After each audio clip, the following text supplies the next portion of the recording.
Hello everyone. Welcome back to NBA Pickup, and today I'm just gonna be doing a game recap for the Magic and Warriors game. Right now, the Clippers and Jazz are playing right now. I have them on another screen, watching them right now. I don't know, the game's going kind of slow right now, but I'm not really too invested into the game right now, so I'll just make the video right now. So, I didn't watch the first quarter again. This time I didn't know they were playing in Orlando. I thought they were playing at 7, but they were playing at 4, so I missed the first quarter. But just looking at some of my notes here, the first thing I wrote was the Magic finally taking advantage of the Warriors' size. This is the first time where the Warriors played a team with a solid big man, and that big man being Nikola Vucevic here actually took advantage of his size difference against everyone else. Vucevic had 30 points, 16 rebounds. He was just dominating, backing guys down, and just shooting over smaller defenders. He just had his own way with everything today. So I guess that's good to see if you're a Magic fan, because I think last week or something, whenever the Warriors played the Magic, Vucevic had like an inefficient night shooting. He shot like 30% or something like that. So I was like, wow, he didn't take advantage of the Warrior size at all that game, but today he did, so that was good. Um, watching like in the second quarter, I wrote down in my notes, Draymond needs Hall of Fame needle threader, but he doesn't have it. If you play 2K, you know what I mean. The guy just throws passes into traffic, and there's no chances of that pass going through unless you are like LeBron James or something, but it's Draymond Green. So it just there was like 2 or 3 plays where he tried to throw like a pass between two defenders, and it just was a turnover, which was pretty frustrating. Evan Fournier played well. He had 28 points. He was great. I think the first half he had like 20 points, 22 points or something like that. So didn't do so hot in the third and the fourth quarter, but he was killing the Warriors from three in the first half, and just off the dribble, catch and shoot. He's just scoring at will from everywhere. So he had a great game. I don't think he played against the Warriors last week, so it was good to see him play because I've never seen Fournier play in like years, it seems like. Um, the next thing I wrote down here was just an observation. I saw that there were fans courtside. This is more of a like not basketball related, but I don't know. I just don't see why there should be fans courtside with the players while the whole global problematic sickness stuff. So YouTube doesn't hurt my channel. But yeah, you know what I mean. And I just don't see why there should be fans on the court right now. So another thing, Warriors were sloppy. They had a lot of turnovers, a lot of careless turnovers, I should say. Especially in the second quarter. Some of those being Draymond's horrible passes, but it was frustrating to see the Warriors just have so many careless turnovers. I think Brad Wanamaker was just like, or Ken Bazemore was just chilling out of bounds, and then it was not good. Wiggins and Oubre, they both played great in the third quarter. They were playing that like scramble defense where they just kind of go ham at all, like at the Magic's offense, where they just kind of double team everyone when they get the ball. Like Fournier, Vucevic was being double teamed every time they touched the ball, and it worked in their favor in the third quarter. They forced a lot of turnovers, got a lot of steals, a lot of transition points, and that's where a majority of Wiggins and Oubre's points came from in that third quarter. So that was good to see. Chuma Okeke, I think his name is, the rookie for the Magic. He was great tonight. In 22 minutes, he had 11 points. I think that was his career high, which is crazy, but like he was phenomenal tonight, especially defensively. He had 3 blocks. I mean, he had one big block in the fourth, and then he ran on the other side of the court, hit a three. It was a nice play by Okiki, and it was just an observation. Played well tonight, so props to him.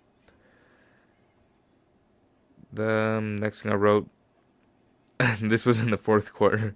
I said the ball needs to be in Steph's hands, not Oubre or Wiggins.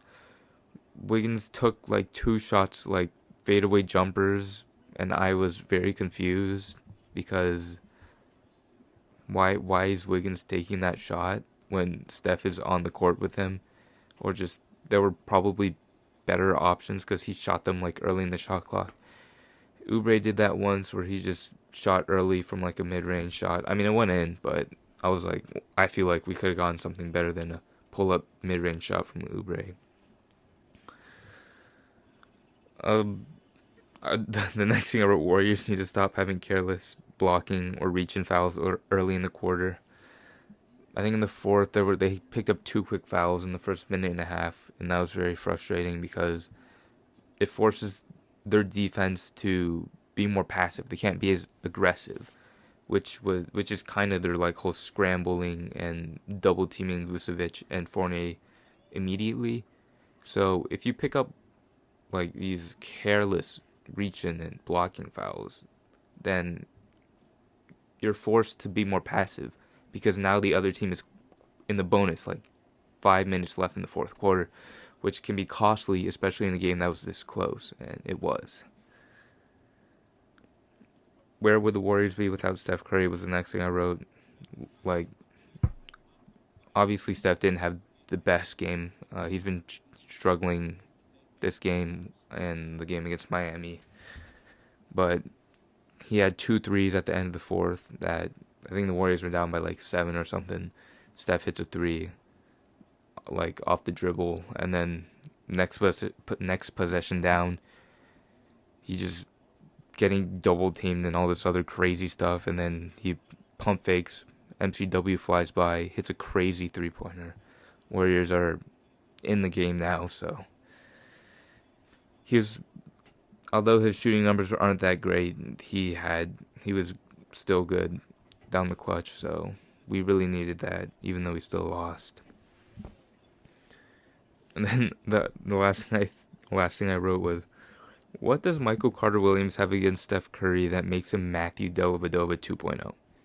If you watched like the 2015, 2016 finals, you know Matthew Dellavedova was just like all over Steph, and that's like MCW in the last possession of the game. I forget who else was doubling Steph on that last possession, but great defense by MCW. He struggled from the field tonight, but he was amazing on defense on Steph. And then the last thing I wrote, Warriors had a timeout, don't use it. Steve Kerr likes to just let things play out, which I can understand. I'm not against it, but in that situation where Steph first got the double team on the left wing and he got trapped, I think that was the time where he should have called timeout. I'm not sure if the Warriors knew they had the timeout, but maybe it's just a situational thing. The game's going on super fast, so you can't just like expect Steve Kerr to automatically call a timeout because the game's going by super fast, and you're not always processing everything. So they just kind of folded under pressure. Yeah, that's pretty much it. Like, I'm looking at the box score numbers here. I noticed that Dwayne Bacon, he played 16 minutes and was a minus 27. I remember last week against when the Warriors and Magic played.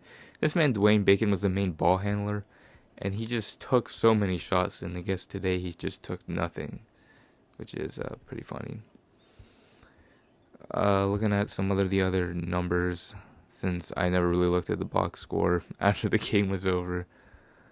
I saw Draymond hit his 2 threes, which was kind of crazy because the man never hits a 3-pointer. Guy's shooting like 20% from 3. Kent Bazemore, he only played 13 minutes after he had a pretty good game against the Heat a couple nights ago, where he like dropped 26. Tonight he only had 3 points. I don't really have anything else to say. Good game from Oubre. Good efficiency at least. Just couldn't get the win tonight.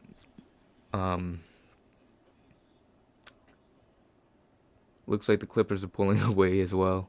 So I think that's the end of the video. Pretty short video. Please like, it does a lot for the channel, so go do that. Subscribe, so I know you want more NBA content like this on a consistent basis. And oh yeah, there's a video popping up on your screen, hopefully, if I remember to do that. So yeah, have a good day, and goodbye.